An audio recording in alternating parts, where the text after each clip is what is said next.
Hello दोस्तों, नमस्कार। Screen पे जिन महिला को आप देख रहे हैं, इनका गांधी ग्राम में एक एनजीओ है, सृजन शक्ति केंद्र के नाम से। तो श्रीमान, एनजीओ है, कुछ परोपकार के कार्य होते होंगे, यही सोचकर मैं गया था। लेकिन जब वहाँ गया तो मुझे कुछ और भी देखने को मिला। ये सबसे पहले तो आप ये देखिए, जो सृजन शक्ति केंद्र में इनके बच्चों ने जो चित्र वगैरह बनाए हैं, जो इनके स्टूडेंट्स हैं, जिनको ये सिखाती हैं हुनर, कई तरीके के हुनर, जैसे चित्र बनाना, तबला बजाना और बहुत सी चीज़ें, सिलाई विलाई करना, ये सब बच्चों को सिखाती है। और मतलब बिना किसी प्रॉफिट के, मतलब एक परोपकार के कार्य के तौर पे ये करते हैं। ये सारे जो अवार्ड मिले हैं, देखिए सर, इंसान कार्य करता है तो उसको उपलब्धियां भी होती हैं। उपलब्धियों को दिखाया जाना आवश्यक है, क्योंकि उपलब्धियों को दिखाए जाने से आगे उस क्षेत्र में आने वालों को और प्रेरणा मिलती है। तो मैडम के व्यक्तित्व से अगर हमारे इंटरव्यू के माध्यम से कुछ लोग प्रेरित होंगे तो इससे हमारे समाज का और हमारे खासतौर से हमारे कानपुर का भला ही होगा। इंटरव्यू थोड़ा बड़ा होगा तो कृपया इसको चाहे तो थोड़ा थोड़ा करके कई बार में भी देखा जा सकता है, बाकी जैसा आपको कन्वीनियंट रहे। तो सर, ये चित्र जो आपको इसमें कैमरे के माध्यम से दिख रहा है, असलियत में इससे कहीं बेटर है। तो अगर कभी आपको मौका लगे तो मैडम के और कृतित्व पे भी प्रकाश डाला जा सकेगा। तो ये इंटरव्यू के पहले ये चित्र मैंने इसलिए डाल दिए ताकि आपको ये पता लग सके कि सृजन शक्ति केंद्र में किस तरह के कार्य होते हैं। और ये तो उसकी एक झलक मात्र है, जो कार्य यहाँ पे परफॉर्म किए जाते हैं। और बाकी आगे इंटरव्यू में मैं आपको मैडम से बातचीत करके आपको ज़रूर निश्चित रूप से ऊर्जा का संचार होगा और आपको लगेगा कि हमारे कानपुर में भी इस तरह की प्रतिभाएं हैं। तो जैसे मैंने अपना चैनल बनाया था रूट्स इन कानपुर, वो यहाँ सार्थक होता है।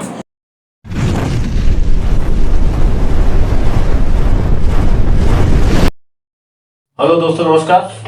आपके अपने चैनल रूट्स इन कानपुर में मैं अनुपम शुक्ला आपका स्वागत करता हूँ। जैसा कि आपको पता है कि मेरे चैनल का उद्देश्य नई प्रतिभाओं को सामने लाना और जो लोग समाज में दूसरों के लिए कुछ भी पॉजिटिव कर रहे हैं उनको सामने लाना है। तो संयोग से मेरे सामने ऐसी शख्सियत है जो कि किसी परिचय की मोहताज नहीं है, जिनसे मिलके एक ऊर्जा का संचार होता है। और उनके व्यक्तित्व को मैं शब्दों में वर्णन नहीं कर सकता हूँ। मैडम जो है कानपुर में गांधी ग्राम में सृजन शक्ति केंद्र संस्था चलाती हैं। पहले अपनी तरफ से चलाती थी, बाद में एनजीओ के रूप में कन्वर्ट कर दिया। और उनके काफ़ी कृतित्व हैं जो मैं धीरे धीरे उनसे पूछ के अभी आपके सामने प्रस्तुत करूंगा। तो चलिए, मैं समय लगवाते हुए आज का साक्षात्कार शुरू करता हूँ। मैडम, हमारे चैनल में आपका स्वागत है। नमस्कार आदरणीय बेबाक जी। जैसे मैं आपके माइक पे देख रही हूँ, लिखी हूँ बेबाक बात। बहुत अच्छा लगा आपसे मिल करके। और मुझे लग रहा है कि बेबाक बात, जैसे मैंने चैनल का नाम रखा था, आज मेरा चरितार्थ होगा कि बेबाक बात आपकी जो मैं सुन पा रहा हूँ, तो आप बेबाक बात करेंगी तो ही अच्छा लगेगा। जी जी जी, बिल्कुल। तो मैडम, मैं चाहूंगा कि हमारे दर्शकों के लिए, ताकि जैसे आपने मुझ में ऊर्जा का संचार किया, मेरे दर्शक भी आपसे ऊर्जा पा सके। तो मैडम, सबसे पहले तो आप अपने व्यक्तित्व के बारे में हमारे दर्शकों को कुछ बताइए।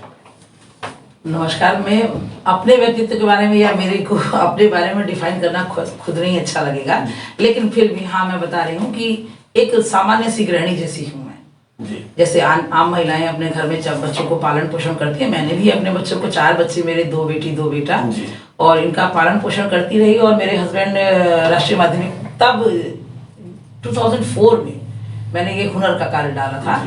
और उस सब्जेक्ट पे बाद में आती हूँ, पहले मैं अपने परिचय में आता हूँ। मेरे हस्बैंड जो है राष्ट्रीय माध्यमिक शिक्षा अभियान में और टेक्सटाइल लाइन में असिस्टेंट मैनेजर मार्केटिंग, बीच में एक ऐसा फॉल आया कि उसमें टेक्सटाइल इंडस्ट्री सारी बंद हो गई, तो इन लोगों को मर्ज कर दिया गया। डेप्यूटेशन पे ये राष्ट्रीय माध्यमिक शिक्षा अभियान में मेरे husband Shri R P Mishra ji चले गए। तो उस बीच जो अंतराल आया 4 साल का, उसमें देखिए कहीं ना कहीं हर आदमी को स्टैंड होने के लिए कोई ना कोई एक ऐसी वजह होनी चाहिए, और होती है। मैं समझती हूँ सबके साथ ऐसी वजह होती है कि वो स्टैंड लेता है। मुझे लगा अब अर्निंग का कोई साधन अगर नहीं है और हस्बैंड को अभी डेप्यूटेशन पे जाने में काफ़ी टाइम है, तो परदेश में हम हम अपने बच्चों का उस समय पढ़ाई लिखाई कैसे करते। तो मैंने कहा मेरे अंदर ऐसा क्या हुनर है, और पैसे लगा के तो सभी करते, मैं बिना पैसे के क्या कर सकती हूँ। तो मैंने पहले खुद को एनालाइज किया। मैंने कहा मेरा सब्जेक्ट था संस्कृत, संगीत, इंग्लिश, हिंदी, होम साइंस। बड़ा निराश हुई अंदर ही अंदर कि अरे ये सब्जेक्ट के साथ मैं कोई काम तो कर ही नहीं सकती। और ऐसे ही सोचते सोचते मैं मार्केट जा रही थी, और मार्केट जाते इस समय मेरे को दिखा डिपार्टमेंटल स्टोर मेरठ में थी। मैं उस समय 1995 से लेकर 2005 तक मैं मेरठ ही थी। उस कमलदीप डिपार्टमेंटल स्टोर पे सुई से लेकर पहाड़ तक के सामान मिलता था, और वहां सामान लेती गई, और वहीं से मुझे आइडिया मिला कि एक छत के नीचे जब शिक्षा के 17 से 18 सब्जेक्ट टीचर पढ़ा सकता है, एक छत के नीचे सुई से पहाड़ तक का सामान मिल सकता है, तो मेरे पास भी बहुत कुछ है। मैं एक सबसे बड़ी बात तो मैं गृहिणी हूँ। एक माँ ही अपने एक दूसरी माँ के बच्चे के अंदर की कमियां, उसके हुनर, उसके गुणों को निखार सकती है। तो मैंने कहा पहले माँ ही अगर अपने पति को निकाल करके ऑफिस पहुंचा सकती, माँ ही अपने बच्चे को तैयार करके स्कूल भेज सकती है, यानी उसका संस्कार, उसका आचार विचार व्यवहार एक माँ तैयार कर सकती है, तो फिर मैं क्यों नहीं कर सकती, मैं तो हूँ ही वो। तो मैंने कहा संगीत मेरा सब्जेक्ट है, और संगीत मुझे मेरी माँ से मिला था, तो मुझे हारमोनियम बजाना आता था। हारमोनियम क्या आज एक रूप ले लिया है कीपैड ने। मैडम मैं सुन रहा हूँ कि ये जो आप म्यूजिक की बात कर रही हैं, हाँ। इसकी आपका कोई विधिवत आपके पास वो सर्टिफिकेट था कि मतलब बस सीखा हुआ था? सब मुझे मेरे मदर टंग से सब्जेक्ट था मेरा। तो साथियों ये भी देखने की चीज है कि मतलब एक एंसेस्ट्रल था, कोई उनके पास वो डिग्री नहीं थी। अच्छा मैडम एक चीज और बता दीजिए कि जो गैप आया था सर के उसमें, आपके शुरुआती दिनों से उसमें कितने साल का अंतर था? 3 साल का। 3 साल का अंतर। यानी देखिए 2000 में टेक्सटाइल इंडस्ट्री सारी बंद हो गई जी। अब उस समय मेरी बेटी जो है बड़ी वाली 10th में थी, और 2000 से लेकर के 2004 तक का कैसे सफर चला, तो वो पहले घर घर में रहा, फिर धीरे धीरे उसको मैंने कमर्शियल किया, फिर कमर्शियल कर करके मैंने एक डाला। होता क्या था पहले, मुझे जैसे मैं बहुत हुनर की सिखाया करती थी, तो लोगों का भीड़ बहुत ज्यादा था, सब आप हमें ये सिखा दो, आप हमें ये सिखा दो, तो हम बिल्कुल निःशुल्क बेबाक सिखा दिया करते थे कि भाई तुम्हें सिला कुर्ता काटना है, लाओ हम बता देते हैं, ऐसे काटो, ऐसे सिलो, ऐसे करो। लेकिन जब मैंने इसको व्यावसायिक तौर पे लाई ना, तो मेरा हकीकत से एक बड़ा सामना हुआ कि जहां मैंने कहा कि इसकी कुछ मुझे फीस लेनी है, तो जहां 10 लोग आते थे वहां 2 ही लोग आए, क्योंकि वही देखा ना कि बनावटी और नकली और असली दुनिया का फर्क तब समझ में आया। और वही मैं कहती हूँ कि वही मनुष्य तो वही है ना, जो अगर बहुत कंकड़ पत्थर से भी निकल करके आएगा और उसके बाद उसको रास्ता दिखता है। सच्चाई का रास्ता या सक्सीजर का रास्ता आसानी से नहीं मिलता। ये सफर बहुत कठिन था, कठिन है, और अभी कठिनाइयां का सामना करना पड़ रहा है। तो मैं उन्हीं सबसे निकल करके आगे आई हूँ आप लोगों के सामने। और फिर मैंने कहा ना, म्यूजिक मेरे मम्मी का, मेरी मदर का सब्जेक्ट था, और मैंने फिर सब्जेक्ट लिया तो क्लासिकल म्यूजिक, फिर सेमी क्लासिकल म्यूजिक, फिर फोक म्यूजिक, ये सारी चीजें मतलब धीरे धीरे आती गई। जो हमारा जेनेटिक था, जो हमारे संस्कार थे, जो हमारी संस्कृति थी, वहीं फिर मेरी मदर मेरी ढोलक सिखाया करती थी, और मुझे बहुत अच्छा लगता था ढोलक बजाना, ढोलक सिखाना। और मैंने अपने सारे स्टूडेंट्स को, बच्चे जो मेरे आने शुरू हुए, मैंने बताया था मैं पहले कमर्शियल थी 2004 से लेकर 2008 तक, और मैं उन लड़कियों को सबको सिखाती थी ढोलक की तुम सीखो। और जब मेरी बेटी इसी बीच में मेरी बड़ी बेटी की शादी हो गई, और 2010 में वो बड़ी बेटी मेरी गई स्विट्जरलैंड, तो उसने मेरे को ऑनलाइन बातें क्या करते थे हम लोग, स्काइप तक तो ये सब चलता नहीं था, और स्काइप पे उसने मुझसे देखी कि हमारी छोटी बेटी डांस सिखा रही है और डांस की क्लासेस चल रही है, लोगों ने वहाँ एक कैफेटेरिया में बैठ करके वो देख रही थी। तो उसने मुझसे कहा कि मम्मी ये लोग कह रहे हैं कि तुम्हारी मदर अगर सिखाती है या सिस्टर सिखाती है तो हम लोग भी लेंगे ऑनलाइन क्लासेस। तो एक बड़ा अच्छा कॉन्सेप्ट भी लगा। हमने कहा ऐसा पॉसिबल है क्या? जबकि आपने सोचा ही नहीं था। नहीं, मुझे पता भी नहीं था कभी, मतलब मैं जानती भी नहीं थी कि ऐसा भी होगा। और फिर मैंने कहा अगर ये लोग डांस सीख सकते हैं तो मैंने मतलब कहा ना मैंने कि मेरे अंदर संस्कृति, अपनी परंपरा, अपनी पद्धति मेरे दिल दिमाग में छाई रहती है। तो मैंने कहा इनसे कहो ढोलक सीखे जो इंडियन है वहाँ फैमिलीज, चाहे वो मुस्लिम हो चाहे हिंदू हो, उससे मुझे मतलब नहीं है। तो बोली कि मम्मी ढोलक तो नहीं, डांस के लिए। तो हमने कहा चलो तुम डांस के लिए करो। तो वहां से मेरा सफर हुआ इंटरनेशनल। पहला मेरे को 4 क्लासिकल डांस होता है, classical dance, semi classical, Bollywood, jazz और आपका वेस्टर्न डांस, तमाम तरीके के डांस ये मेरी बेटी सिखाती है।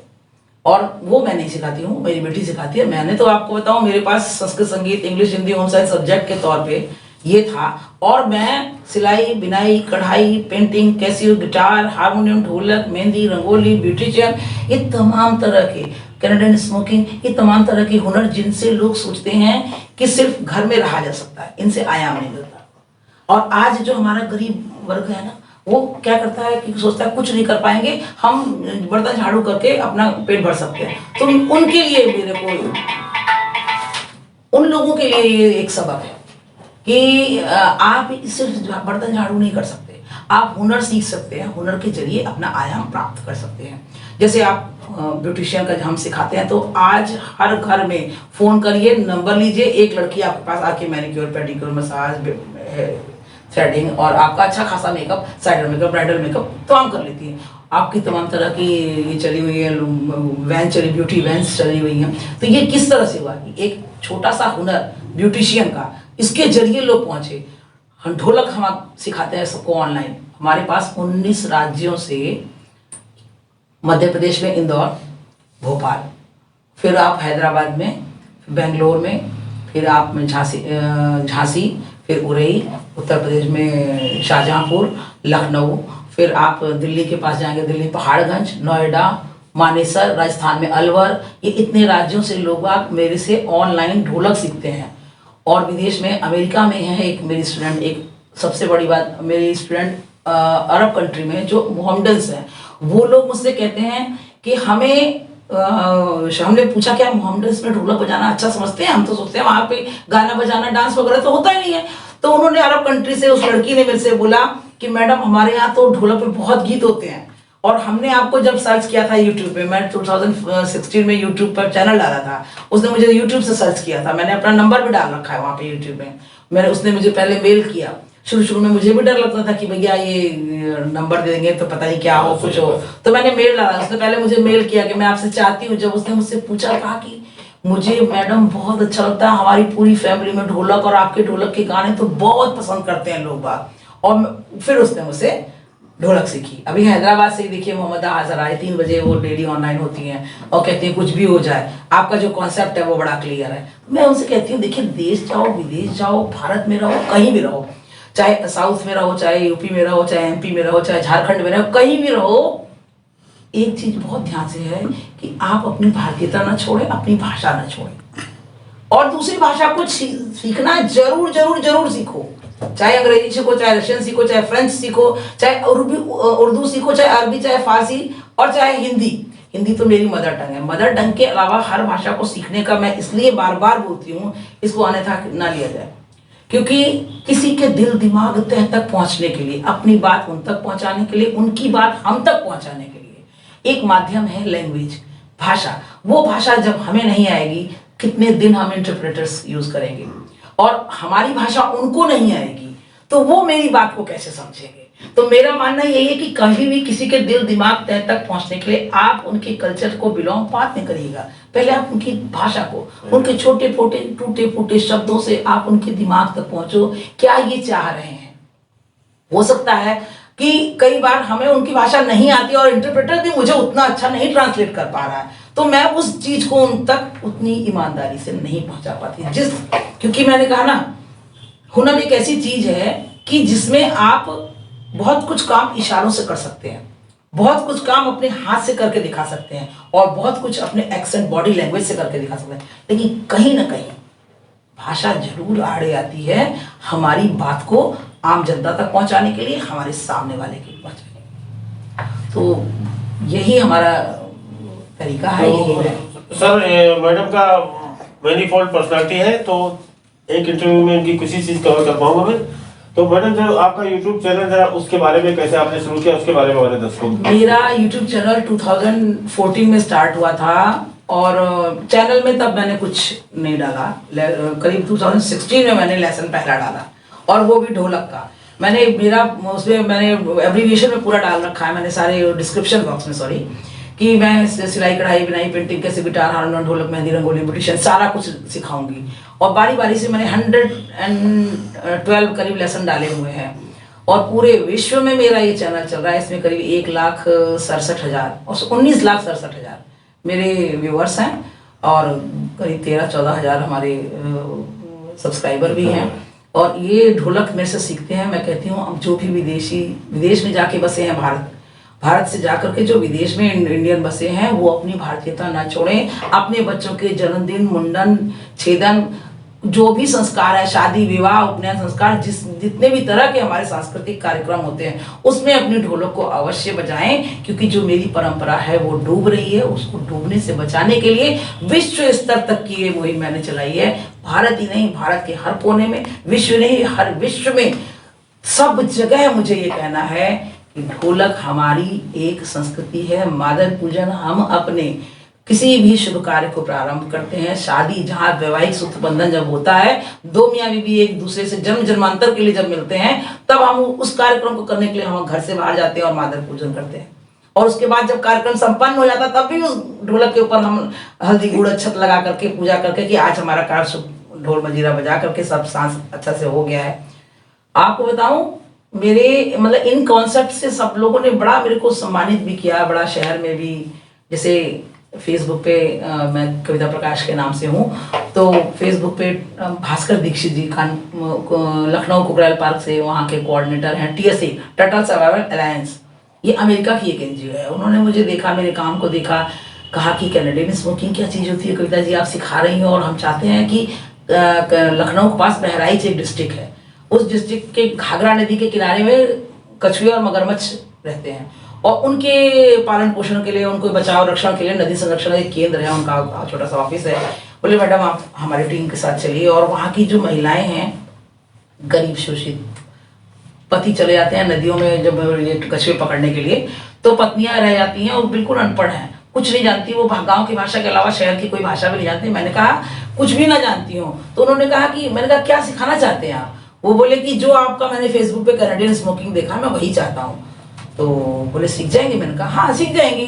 तो हम जब गए पहले दिन, तो मेरा तो ऐसा लगा कि मेरा ही इंटरव्यू है वहाँ पे। मैं उन महिलाओं के बीच में गई, तो उन्होंने कहा कि हम ये ना सीख पाई। तो हमने कहा भाई काहे ना सीख पाई? तो मैंने कहा नोट गिन लेती हो? तो उन्होंने कहा हाँ गिन लेते हैं। मैंने कितने गिन लेती हो? कि 1 लाख रुपए तक गिन लेंगे पूरे। अरे मैंने कहा मुझे 12 तक की गिनती चाहिए, अगर आप 12 तक की गिनती गिन लोगी तो ये बना लोगी। तो मैडम हम कर लेंगे। और आपको बताएं, उन महिलाओं ने 5 दिन में एक औरत ने 3-3, 4-4 पीस बनाए, और समझ लीजिए 30 से 40 कुशन बनाए, और करीब हो रही होंगी 60-70 महिलाएं। कभी आप फेसबुक का मेरा वो पेज खोल करके देखिएगा, तो उसमें कितनी महिलाएं बैठी हुई हैं, और बाकायदे उन्होंने स्केल से नाप भी लगाया है और पूरा ग्राफ भी बनाया है। फिर उसको टोटल हस्तकला है ना वो। गांव की अनपढ़ महिलाओं ने किया। गांव की अनपढ़ महिलाओं ने, जो कभी स्कूल जाकर वो नहीं जानती थी, बिल्कुल ये घाघरा नदी के किनारे जरवल, छुड़ीपुरवा, धोबीपुरवा, बहराइच के पास, जिला बहराइच, जरवल, धोबीपुरवा, छुड़ीपुरवा गांव का नाम था उसका। और ये TSA के आदरणीय श्री भास्कर दीक्षित जी का बड़ा शुक्रगुजार हूं। आपका जो NGO है, जो पहले मतलब वो था, बाद में आपने उसको NGO में कन्वर्ट कर दिया, तो इसमें भी तो आपके यहाँ बच्चे सीखने आते हैं? हाँ, मैं आपको बताऊं, मैंने अब तक मेरा सवाल जो ये है कि जैसे आपके अंदर भारतीय ढोलक और भारतीय जो सभ्यता थी, उसको आगे बढ़ाने का आपके अंदर ऐसा वो अलग थी, मिशन था, चलिए वो तो मेरे समझ में आया। लेकिन जब आपने ये सिखाने का बीड़ा उठाया, तो ये तो सिखाना तो मैडम एक अलग तरीके का काम हुआ ना। कोई चीज खुद जानना, और भाई आप भी करें, ये अलग बात है, लेकिन वो सिखा पाए, क्योंकि वो जज्बा दूसरों के अंदर पैदा करना तो काफी कठिन काम होता है। हाँ, मेरे देखिए, मैंने कोई चीज जितने भी थी ये हुनर मैंने सीखा नहीं था, अपने अनुभव के आधार पर। और आपको बताएं, एक सब्जेक्टिव, मैं ऐसा नहीं कहती हूँ कि आप जब तक नहीं सीखे, कोई सब्जेक्ट के तौर पे ले करके सर्टिफिकेशन नहीं करेंगे तो आप किसी को सिखा नहीं पाएंगे, क्योंकि मैं सिखा रही हूँ, लड़कियां मेरे से अच्छा जाकर के सिखा रही हैं। तो मैंने अपने अनुभव को, जैसे ढोलक पे मैंने दादा ताल और कहरवा ताल और धमार ताल और 4 ताल, 1 ताल, 3 ताल जब मैंने सिखाई, तो उनमें मैंने अपने कॉन्सेप्ट तैयार किए।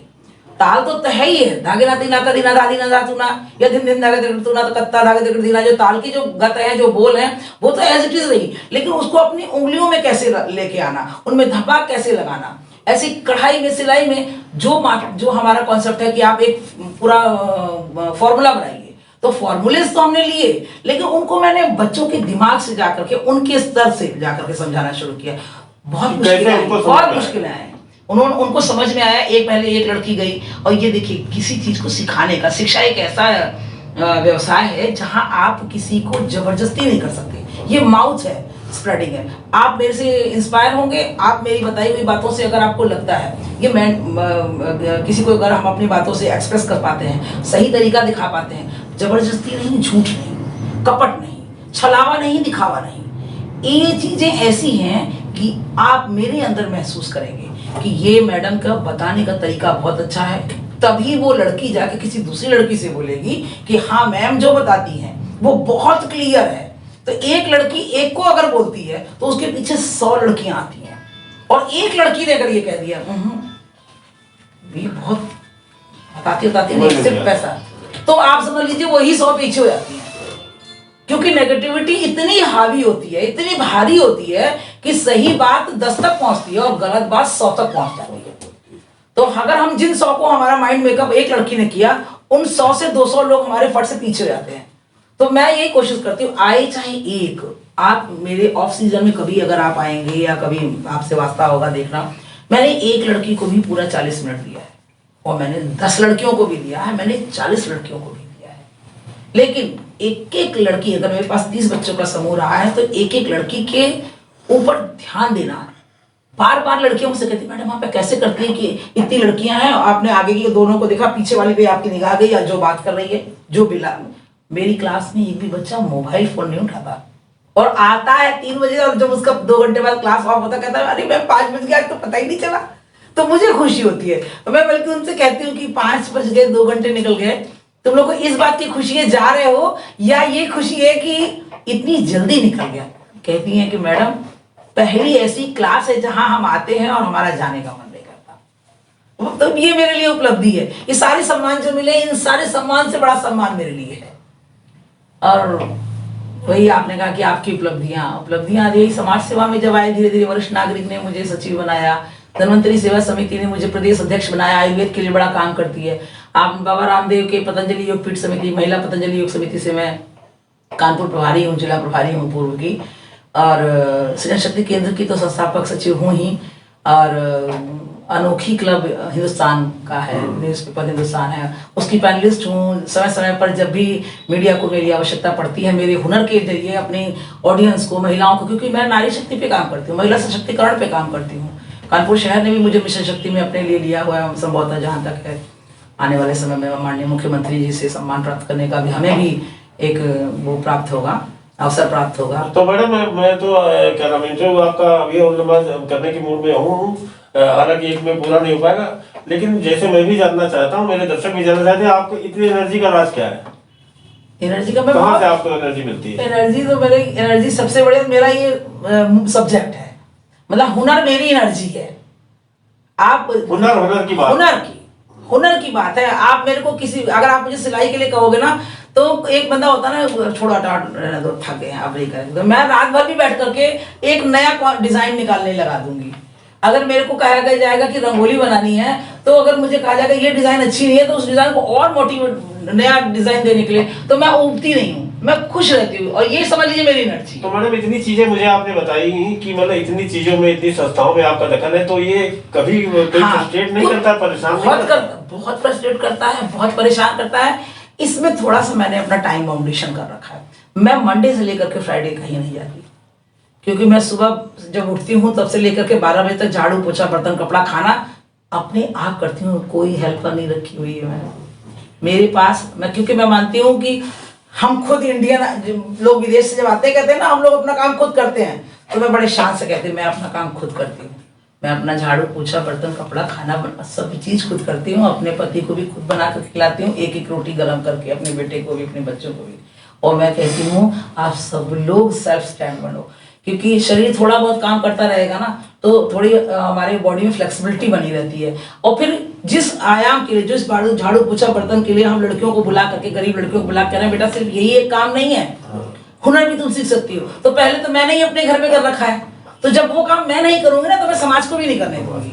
तो हर आदमी अगर अपना अपना काम खुद कर लेगा, हमारे घर में सब सेल्फ स्टैंड है, मेरे हस्बैंड, मेरी बेटियां, मेरे पति, इवन मैं, किसी को कोई भी व्यक्ति हमारे यहाँ ये नहीं डिपेंडेंट कि तुमने दिया तभी हमने खाया, या मैंने किया तभी आपने खाया, ऐसा नहीं है। हम अपना काम करके चले गए, उसके बाद आपकी जरूरत पड़ती है तो आप अपना खाइए नहाइए और अपना काम करिए। तो अगर हर आदमी अपनी जिम्मेदारी नहीं देखो समझता है ना, तो उसको काम में पहली बात तो परेशानी घर से नहीं आती। घर से परेशानी उन्हीं लोगों को आएगी जो डिपेंडेंट रहेंगे। मैं मेरे ऊपर डिपेंड, मेरे पति, और मेरे पति मुझ पर डिपेंडेंट। तो मुझे हमेशा ध्यान में एक खटकता रहेगा, 5 बजे से पहले मुझे क्लास छोड़नी है, उनका चाय का टाइम हो रहा है, उनका नाश्ता का टाइम हो रहा है। तो हम क्या करेंगे, शुरू शुरू में मैं भी होता था मेरे साथ, लेकिन उन्होंने इतना मेरे को सहयोग किया कि नहीं नहीं नहीं तुम करो, मेरे लिए परेशान मत हो, क्योंकि ये सब मतलब मेरे हस्बैंड खुद इतने ज्यादा एक्टिव पर्सन है कि मुझे तो उनको देख करके लगता है कि मैं कहाँ हूँ। और फिर उसके बाद देखो, सैटरडे संडे में ऑलवेज हॉलिडे रखती हूँ, और वो मेरी समाज सेवा का क्षेत्र है। जैसे मैंने कहा ना, मैं वरिष्ठ नागरिक धन्वंतरी और पतंजलि और अपनी सृजन शक्ति केंद्र और क्या कहते हैं शक्ति ब्रिगेड, ये तमाम संस्थाओं के लिए जिन्होंने मुझे पदाधिकारी बना रखा है, तो जो पद देते हैं तो वो काम भी चाहते हैं, तो उनके लिए भी काम करना मेरी एक मजबूरी बनती है, मेरी एक जिम्मेदारी बनती है। मजबूरी तो बात नहीं कहूँगी, जिम्मेदारी बनती है, क्योंकि काम में अगर आप किसी की जिम्मेदारी आप लेते हैं तो उसको आप करिए, नहीं ले अगर लेकर के काम नहीं करना चाहते, पद लेकर के अपनी शान, तो वो मेरे खिलाफ है, वो मैं पसंद ही नहीं करती, मुझे अच्छा ही नहीं लगता, आप समझ लीजिए। और बस मैं यही बार बार फिर वही कहूँगी ना कि जाओ कहीं भी, रहो कहीं भी, खाओ कहीं भी, लेकिन भारतीयता मत छोड़ो, अपने संस्कार मत छोड़ो, अपनी संस्कृति मत छोड़ो, क्योंकि जो संस्कार, जो संस्कृति, जो भारतीयता अपने देश में है, जो लगाव अपने घर में है, देश मेरा घर है, देश संस्कृति मेरा अपना परिवार है, और पद्धति मेरी मैं खुद हूँ, उसको हम लोग उठाते हैं, हम लोग बिगाड़ते हैं, हम लोग बनाते हैं। बनावटी की दुनिया आदमी 10 दिन 20 दिन 50 दिन 100 दिन कर सकता है, हमेशा नहीं। हमेशा नहीं। तो साथियों, जैसे मैडम का मैं इंटरव्यू कर रहा हूँ, तो अब जैसे मैं कहूँ आप उनसे प्रेरणा ले लें तो इतना आसान नहीं है, क्योंकि हर एक की पर्सनालिटी अलग होती है। जो एक इंसान कर सकता है जरूरी नहीं कि दूसरा कर सके, लेकिन मेरा मैडम को इंटरव्यू करने का उद्देश्य था कि अगर आप उनके व्यक्तित्व से प्रेरणा लेके उसका कुछ हिस्सा भी कर सकें तो आपके लिए बड़ा अच्छा रहेगा। लेकिन मैं, चूंकि मैडम मेरा ये चैनल पर्यावरण को समर्पित है, तो पर्यावरण की बेहतरी के लिए और एक एवरेज महिला खासतौर से किस तरीके से अपने जीवन में मतलब चीजों को उतार सकती है कि मतलब उसका और सोसाइटी का बना। मैं बताती हूँ आपको, पर्यावरण की आपने बात करी, मेरा जो सबसे पहला जो था स्वकल्प, वो स्वास्थ्य कल्याण और पर्यावरण के लिए ही काम करता था, और करता है और करता रहेगा।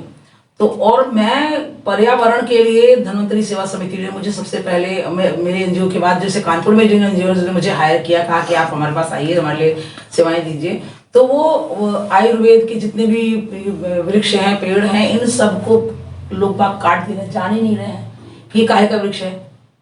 ये अभी देखिएगा, आपने कोरोना काल में ही देखा होगा कि कितने लोगों ने गिलोय पिया। लोगों को पता है कि पेड़ पे चढ़ी हुई ये बेल है, ये बेकार है, और लोगों को ये पता था कि ये अनार का पेड़ है, ये क्या है, वो लगता है हल्का लंबा लंबा सा, क्या बोलते हैं उसको, कई वृक्ष मुझे याद नहीं आ रहे हैं, सहजन, हाँ, तो बड़ी बड़ी सड़कों किनारे लगे हैं, लोग बाग खाते ही नहीं है, लेकिन शुगर की बीमारियां दूर होती हैं।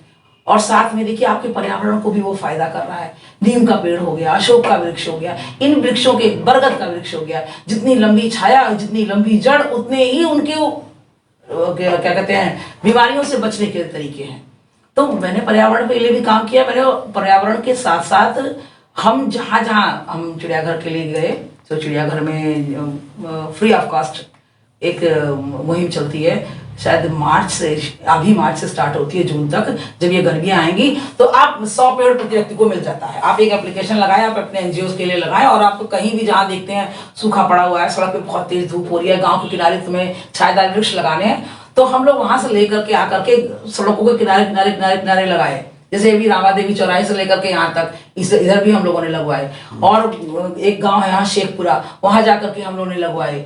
बहुत तरह के आयुर्वेदिक पेड़ लगवाए, नॉन आयुर्वेदिक भी लगवाए, क्योंकि आयुर्वेद संस्थाओं से जुड़ी हुई हो तो शरीर को जो फायदा करती हैं, जो दवाएं हमारे आयुर्वेद से हैं, उनको मतलब क्यों हम लोग एलोपैथिक लगा करके बाद में अपनी किडनी और तमाम तरीके के ऑर्गन्स हम अपने खराब करें, जिनको हम अपनी रसोई के जरिए, जिनको अपने आयुर्वेद के जरिए, अपनी जड़ी बूटियों के जरिए, अपने पेड़ पत्तों के जरिए सही कर सकते हैं।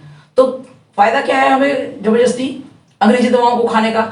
तो वो मैंने आयुर्वेद के जरिए और उन पेड़ पौधों की जब हमें जानकारी पूरी मिली, हमारी संस्था ने, धन्वंतरी ने बहुत अच्छे से एक एक व्यक्ति को एक एक पेड़ के बारे में पूरा बताया, बोटेनिकल उसके नाम बताए, और कि इसको बचाओ, इसको काटो मत। शतपदी है, कितने इन 7 पत्ते होते हैं इनमें, क्यों आपका ये गुलचीनी है, कितना बड़ा वृक्ष होता है। धूप जब धूप निकलेगी तो सफेद रहेगा, चांद निकले चंद्रमा निकलेगा तो सफेद फूल खिलेगा, और जैसे ही सूरज की किरणें पड़ती है तो उसके किनारे किनारे येलो कलर के फूल के किनारे में पत्तियां पड़ जाती हैं। आप तो फूल देखकर खुश हो जाओगे, लेकिन उस इतने बड़े पेड़ का काम क्या है?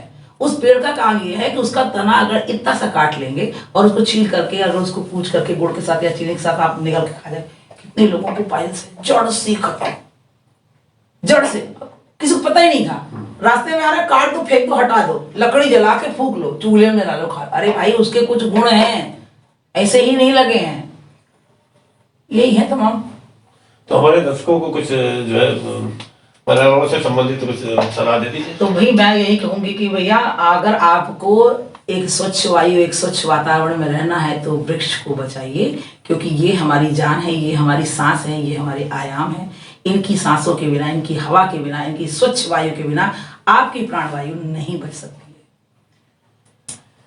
चलिए, मेरी निगाह में तो ये इंटरव्यू अधूरा ही है, कि फिर किसी दिन समय निकाल के मैं पूरा करूंगा इंटरव्यू आपका। कहीं किसी, क्योंकि आपके व्यक्तित्व में कई पर्सनालिटियां शामिल हैं। तो इसी के साथ मैं अपनी बात खत्म करता हूँ। हमारे चैनल को लाइक करें, सब्सक्राइब करें। Thank you.